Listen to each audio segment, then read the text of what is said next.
नमस्कार दोस्तों, स्वागत है आपका अपने YouTube चैनल ब्रजवासी हिंदी वाला में। मैं धर्मेंद्र कुमार आज एक बार फिर से जो हमारी संज्ञा पे हम जो बात कर रहे थे पिछली क्लास में, क्लास किसी कारणवश वो बंद हो गई थी, तो आज उसी से आगे जहाँ पे बंद हुई है उसी से आगे हम चालू करेंगे। अगर किसी ने वो क्लास नहीं देखी है तो एक बार जाके देख ले। व्यक्तिवाचक संज्ञा हम पढ़ा रहे थे, उसमें मैंने विकारी शब्द बता चुका हूँ मैं, और संज्ञा के बारे में भी बता चुका हूँ, और संज्ञा कितने प्रकार की होती हैं, कौन कौन सी संज्ञा किसके आधार पर कितने प्रकार की होती है, सब बता चुके हैं। और एक चीज़ रह गई है उसमें, वो आज बताते हैं। क्या रह गया है? व्युत्पत्ति के आधार पर संज्ञा।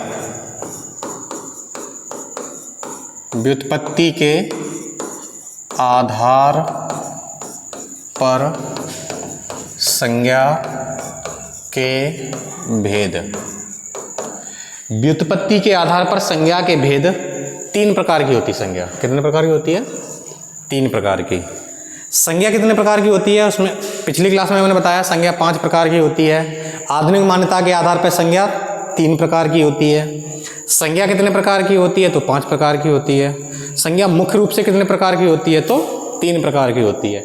व्युत्पत्ति के आधार पर संज्ञा कितने प्रकार की होती है? 3 प्रकार की होती है। अर्थ के आधार पर संज्ञा कितने प्रकार की होती है? अर्थ के आधार पर संज्ञा, अर्थ के आधार पर संज्ञा 5 प्रकार की होती है। व्युत्पत्ति के आधार पर 3 प्रकार की, अर्थ के आधार पर 5 प्रकार की। संज्ञा कितने प्रकार की? 5 प्रकार की।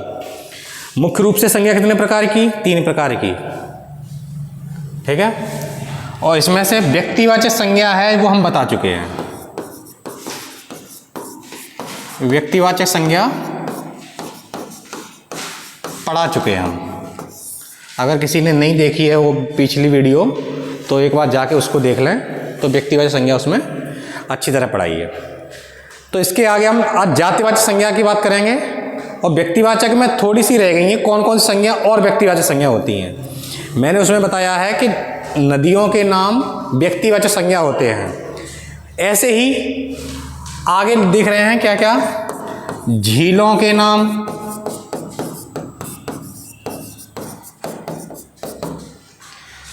देशों के नाम,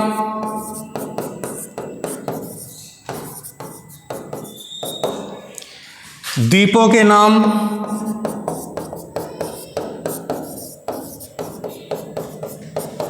सागरों के नाम,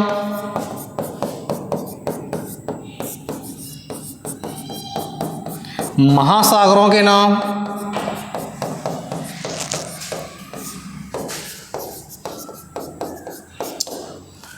ऐसे ही कस्बा के नाम, कस्बाओं के नाम,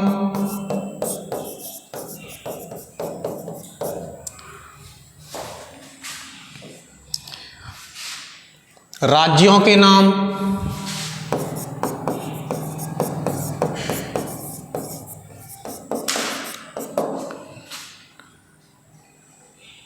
पर्वतों के नाम,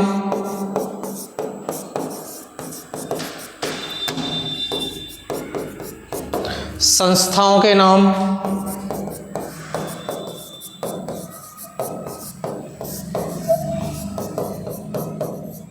आदि व्यक्तिवाचक संज्ञा होते हैं।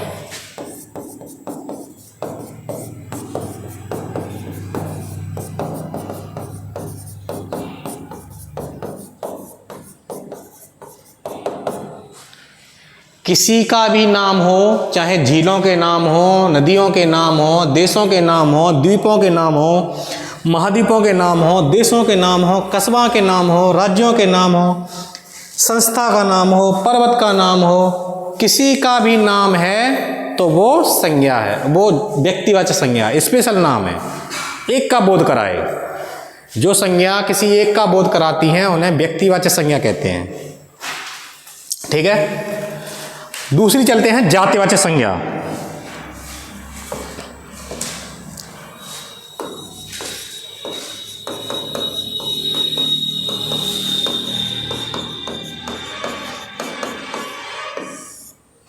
क्या होती है जातिवाचक संज्ञा? शब्द से ही समझ में आ रहा है, जाति वे शब्द जो पूरी जाति का बोध कराते हैं, वे शब्द जो पूरी जाति का बोध कराते हैं उन्हें है जातिवाचक संज्ञा कहते हैं। जाति से बोले तो जाति से क्या मतलब है?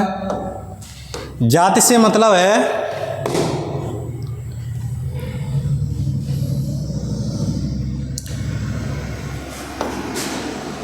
पूरी जाति का बोध कराएं, यानी कि किसी विशेष व्यक्ति का नाम ना लेकर उसी प्रकार की अन्य वस्तुओं के नाम, अन्य वस्तुओं के बारे में बताए। जैसे, अच्छा पहले परिभाषा लिख लें। वे शब्द, वे संज्ञाएं जो पूरी जाति का बोध कराती हैं,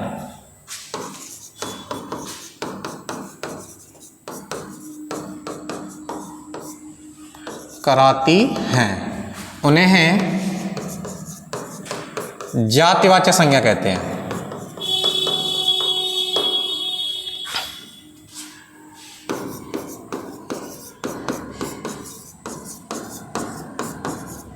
वे संज्ञाएं जो पूरी जाति का बोध कराती हैं उन्हें जातिवाचक संज्ञा कहते हैं। जैसे उसमें लड़के का नाम लिया था, उसमें कहा था मैंने राम, सीता, इसमें लड़के का नाम नहीं ले रहे, इसमें पूरा लड़का जाते, लड़का जाते, पूरा लड़का ही लिख दिया तो जातिवाचक, और लड़के का नाम ले दिया तो व्यक्तिवाचक। ऐसे ही लड़का, लड़की, लड़की का नाम ले देते तो व्यक्तिवाचक, लड़की कह दिया तो जातिवाचक। उसमें नदी का नाम लिया था, नदियों का नाम जैसे गंगा, यमुना, सरस्वती, घग्गर, कोसी, ये नदियों के नाम हैं। इसमें नदी को नाम नहीं लें, इसमें केवल नदी कह दें। उसमें पर्वतों के नाम बताए थे, इसमें केवल पर्वत। उसमें देशों के नाम बताए थे, इसमें देश। उसमें कस्बाओं के नाम बताए थे, इसमें कस्बा। उसमें राज्यों के नाम बताए थे, इसमें केवल राज्य आदि। ऐसे शब्द जो पूरी जाति का बोध कराते हैं उन्हें जातिवाचक संज्ञा कहते हैं। लड़का से लड़का जाति का बोध हो रहा है पूरा। अब लड़का, जैसे मान लो भरी क्लास हो कहीं, या कहीं लड़कों की भीड़ बैठी हो, और मैं कहूँ लड़का, तो लड़का सब लड़का ही है, पूरी लड़का जाति है। अगर लड़का का नाम ले दें जैसे राम या श्याम या मोहन या हरि या राकेश, तब व्यक्तिवाचक आएगा। लड़का कह दिया तो लड़का में तो कोई भी आ सकता है।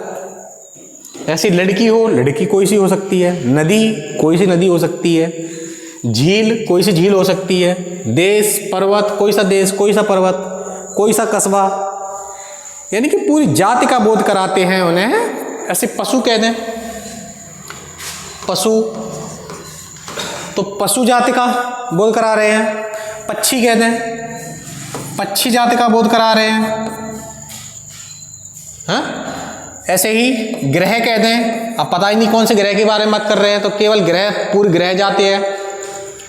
ग्रह का नाम ले देते, जैसे कहते पृथ्वी, शुक्र, मंगल, बुध या बृहस्पति या शनि या अरुण, वरुण, तब समझते तो व्यक्तिवाचक होता, लेकिन ग्रह कह दिया तो जातिवाचक है। उम्मीद है समझ में आया होगा। चलो, ज़्यादा टाइम, वीडियो ज़्यादा लंबी हो जाएगी, तो जातिवाचक समझ में आया होगा। एक चीज नोट लगा के लिखेंगे, जो जातिवाचक संज्ञा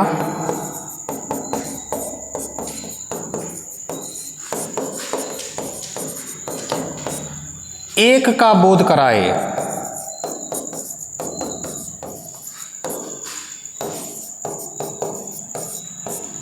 उन्हें वो या वह जातिवाचक ना रहकर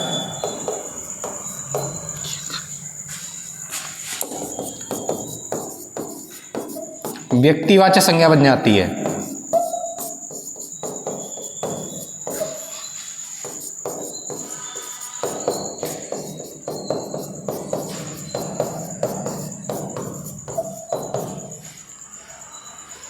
जो जातिवाचक संज्ञा किसी एक का बोध कराए तो वो जातिवाचक नहीं रहेगी, फिर बन जाएगी व्यक्तिवाचक संज्ञा। कैसे? जैसे कहें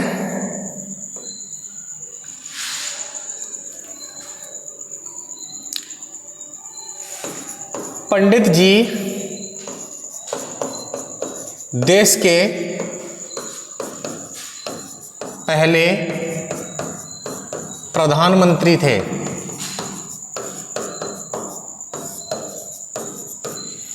पंडित जी देश के पहले प्रधानमंत्री थे।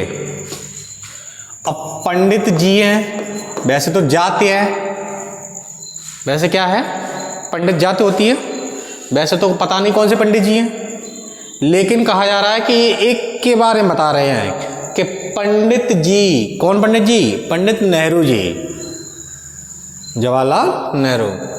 पंडित नेहरू जी देश के पहले प्रधानमंत्री थे। तो प्रधानमंत्री तो जवाहरलाल नेहरू के बारे में बात हो रही है। तो ये अब जातिवाचक नहीं है, ये कैसी संज्ञा है? ये व्यक्तिवाचक संज्ञा है। ऐसे ही अगर व्यक्तिवाचक संज्ञा पूरी जाति को बोध कराए तो वो व्यक्तिवाचक नहीं होती, वो जातिवाचक होती है। अगर व्यक्तिवाचक संज्ञा एक का बोध ना करा के पूरी जाति का बोध कराती है तो वो व्यक्तिवाचक संज्ञा नहीं रह के वो जातिवाचक संज्ञा बन जाती है। नोट लिख लें, नोट 2,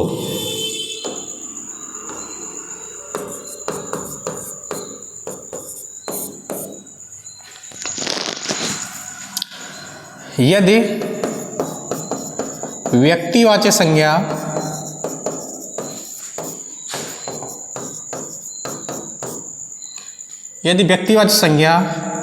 किसी एक का बोध ना कराकर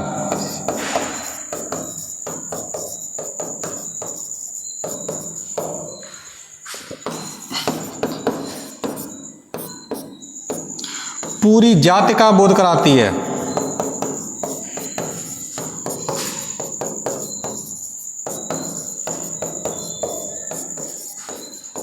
तो